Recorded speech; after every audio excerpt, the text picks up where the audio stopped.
nagapangita kita sa mga tao na pwede naton i-bless. Tagaanta sila 100 pesos sa kada Bible questions na masabat nila. Since we are living in a Christian country. So, update nyo ko. Hello! Ano yung mong ngalan? Pila na yung mong edad? 30. May arak ko pumangkot sa mo, kung masabat mo, tagaanta ka 100. Sino ang ginlansang sa cross? Jesus. Ay, wala ko makatapos yung sabat na dasan. Okay, sige, hatag ko ni si mo 100. Ga-pray ka man kay Jesus. Okay. Sa diri nga kalibutan, damo gid yung mga trials. Ang baga ni sa Bible na kung sino ko nung mas pigado, sila na mas lapit sa Ginoo. Kay everyday ang makapangamuyo sila, makasalig sila sa Ginoo.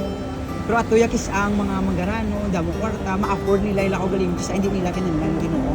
Mera ka gusto ipa-pray? Oo, ano natabo sa imo ba? Kaya anak ko, kamay pa, hindi ko ano sa utod ko. Amo na gani kay libion ko.